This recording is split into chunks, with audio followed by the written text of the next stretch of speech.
আল্লাহর নবী বলছেন ফাত্তাকুদ দুনিয়া ওয়াত্তাকুন নিসা, পৃথিবীর মানুষ দুনিয়া থেকে বেঁচে থাকো, মহিলা থেকে বেঁচে থাকো।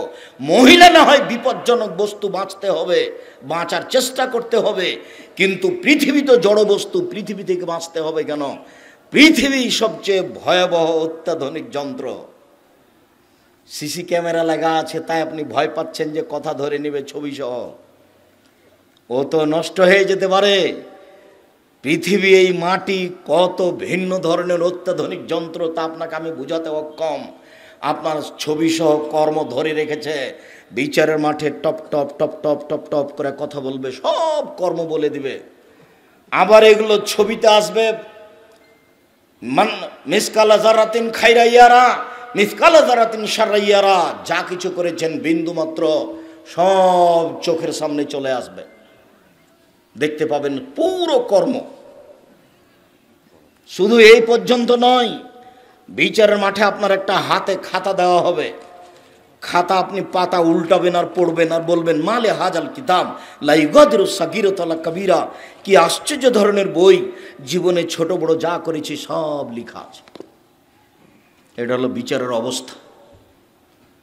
কাজেই বয়স আজকে তোমার 20, তার জন্য মনে করিও না যে কালকে 20 থাকবে।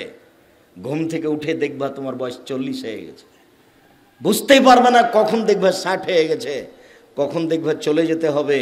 সব কিছু বুঝিয়ে দিতে হবে। অতএব সম্মানিত দিনী ভাই বোন, ভদ্রতা বজায় রেখে চুপচাপ পরকালের আশায় শুনে আমল করবে এই লক্ষ্যে, আল্লাহকে সন্তুষ্ট করার আশায় বসে থাকুন। আপনার কিছু না কিছু উপকার করবই করব ইনশাআল্লাহ।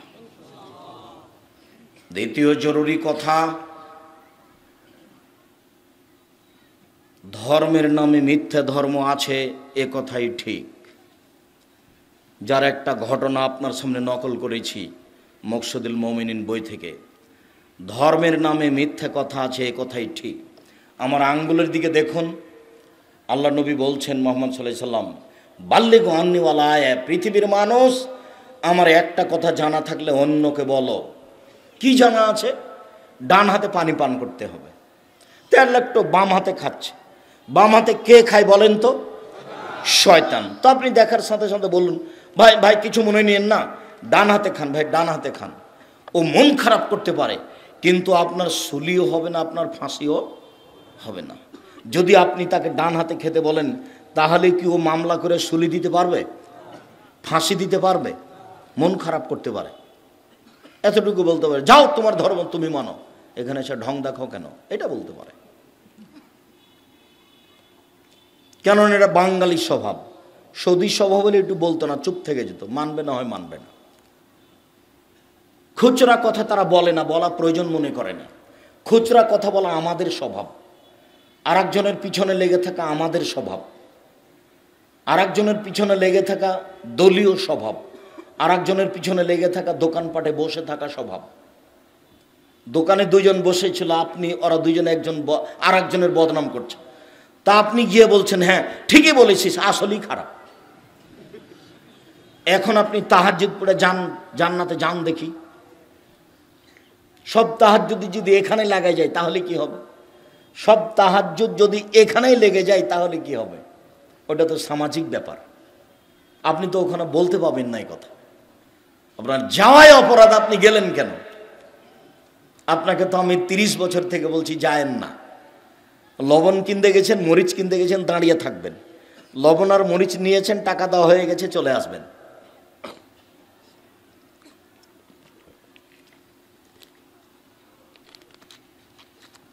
আমার একটি কথা জানা থাকলে অন্যকে বলো। 2, ও হাদ্দেসন বানি ইসরাইল হারাজ, বানি ইসরায়েলের কাহিনী বলো, কোনো দোষ নেই। বানি ইসরায়েলের কাহিনী সত্য বলতে হবে, মিথ্যে নয়। বানি ইসরায়েলের কাহিনী যেমন আপনাকে একটা বাক্য দেখাই। ইস্তারা রাজুলুন মিন রাজুলিন আকারান, একটা লোকের কাছে জমি কিনে নিয়েছিল। ফওয়াজাদা ফি আকারিহাল জাররা, জমি কিনে নিয়ে যখন জমি চাষ শুরু করেছে, তাতে একটা স্বর্ণের পাতিল পেয়েছে। তখন স্বর্ণের পাতিলটা জমি বিক্রেতার কাছে নিয়ে গেছে। জমি বিক্রেতার কাছে নিয়ে গিয়ে বলছে, খুদ যাহাবা কামিন ইন্নামা ইশতারাতুল আরদ মিনকা ওয়ালা মাবতা মিনকা যাহাব, আপনি স্বর্ণের পাতিল নেন, আপনার কাছে আমি জমি কিনেছি, পাতিল কিনিনি। তখন জমি বিক্রেতা বলছে বেতলার জমি ফিয়া, জমি বিক্রি করেছি, জমিতে যা কিছু ছিল সব বিক্রি করেছি, আমি স্বর্ণের পাতিল নেব না। এটা ঈমান। এখনই আপনি দোকানদার, আপনাকে একটা লোক 500 টাকা নোট দিয়েছে, তো বুঝতে পারেনি এটা 200 টাকা মনে করে দিয়েছে। তা আপনি এখন ফেরত দেওয়ার সময় কি যে করলেন বুঝতে পারলেন, ওই আর কিছু বুঝতে পারলেন না, আপনি চুপ থেকে গেলেন, অল্প কয়েকটা টাকা। আর আপনাকে তো খুব ভালো করে চিনে মানুষ, আপনি মসজিদের বাজার করতে গিয়েছিলেন, তাই আপনি 30 টাকার নাস্তা করেছিলেন, মনে নেই আপনার? মসজিদের বাজার করতে গিয়েছিলেন, 30 টাকার নাস্তা। জীবনে আপনার নাস্তা জুটে না, ভিক্ষা জুটে না, মসজিদের টাকা দিয়ে আপনাকে নাস্তা করা লাগে কেন? যে কয়েকজন মসজিদের বাজার করতে গেছেন সব কয়েকজনকে নিজের টাকা দিয়ে নাস্তা করাবেন, তখন আপনার কাজে বরকত হবে, তখন আর ভিক্ষা চেয়ে মসজিদ করা লাগবে না, তখন আপনারা কয়েকজন করতে পারবেন। সম্মানিত দিনী ভাই বোন, অমান কাযাবা আলাইহি মুতাআম্মিদান ফালিয়াতাবা মাকাদাহু মিনান নার, কেউ যদি কোনো কথা আমার নামে বলে, সেই কথা যদি আমার না হয়, তাহলে তার থাকার জায়গা জাহান্নাম। হুজুর যত বড়ই হোক, পাগড়ি যত বড়ই হোক, লাঠি যত বড়ই হোক, পরহেজগার যত বড় হোক না কেন, ফাজাইল আমল বইয়ে লেখা আছে যে আদম আলাইহিস সালাম ভারত থেকে হজ করতে গেছেন 60,000 বার। 60,000 বার যদি হজ করতে গিয়ে থাকেন, কথা যদি সত্য হয় তাহলে ভালো, যদি সত্য না হয়, যিনি লিখেছেন, যিনি প্রচার করছেন, তার ফলাফল জাহান্নাম। এ কথা আমি বলিনি, এ কথা মুহাম্মদ সাল্লাল্লাহু আলাইহি ওয়াসাল্লাম বলেছেন। আমার কিছু করার নেই, আমি অনুবাদক মাত্র। আম গাছে জাম ধরতে পারে, ধরে না, অমাবস্যা রাতে চাঁদ উঠতে পারে, উঠে না, সুয়ের ছিদ্রতে লাঙ্গলের ফাল ঢুকতে পারে, ঢোকে না, সুয়ের ছিদ্রতে লাঙ্গলের ফাল ঢুকে যেতে পারে, আম গাছে জাম ধরে যেতে পারে, অমাবস্যার রাতে চাঁদ উঠে যেতে পারে, এগুলো ঘটে যেতে পারে। আমি যে কথা বলছি এতে সন্দেহ আছে বলে কিয়ামত পর্যন্ত চেষ্টা করলে সরিষা ঢোকানো যাবে না। যা বলছি তাই থাকবে, তার নাম বুখারী মুসলিম। শুনুন, তিনি বলেছেন পৃথিবীর মানুষ, আমার একটা কথা জানা থাকলে অন্যকে বলো, 2 বনী ইসরায়েলের কাহিনী বলো, 3 কেউ যদি কোনো কথা আমার নামে বলে, সেই কথা যদি আমার না হয়, তাহলে তার থাকার জায়গা জাহান্নাম। আমি যে আপনার সামনে বক্তব্য দিলাম, যেটা বললাম রাসূলের নাম দিয়ে, সেটা যদি রাসূলের না হয়, তাহলে আমি যত বড়ই পরহেজগার হই না কেন, বিচারের মাঠে জান্নাতে যাওয়ার কোনো পথ নেই। হাদিস বুখারী মুসলিম। ধর্মের কথা মুখ দিয়ে বের করলে খুব সাবধানে বের করতে হবে, না বলা ভালো, না বলা অনেক ভালো। আল্লাহ রাসূল এ কথাও বলছেন, কেউ যদি তদন্ত না করে বলে, সেও মিথ্যুক। সে তদন্ত করলো না কেন, কথা বলেছে ঠিকই হয়েছে, কিন্তু তদন্ত করেনি, তখন সে মিথ্যুক।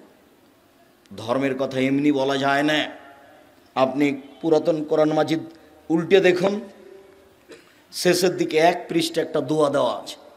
30 বছর থেকে বলছে এটা মানুষের বানানো দোয়া। কই কেউ কেন বলে না, জি না আপনি ভুল বলেছেন, এটা রাসূলেরই বলা দোয়া, কেউ বলে না তো। 30 বছর থেকে বলছি, জামালপুরে বলছি প্রায় 30 বছর থেকে।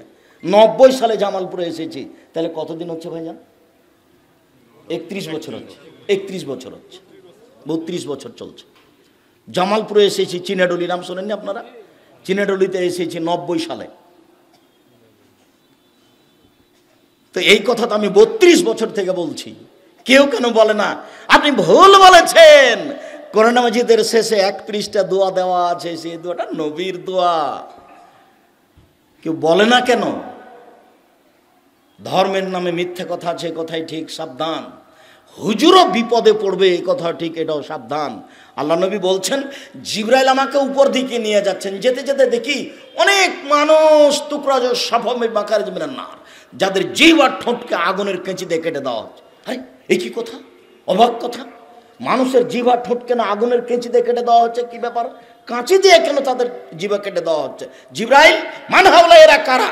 তখন জিবরাইল আলাইহিস সালাম বলছেন, হাওলাই খুতবা মিন উম্মতিক, এরা হচ্ছে আপনার উম্মতের বক্তা, যারা বক্তৃতা করে বেড়াতো।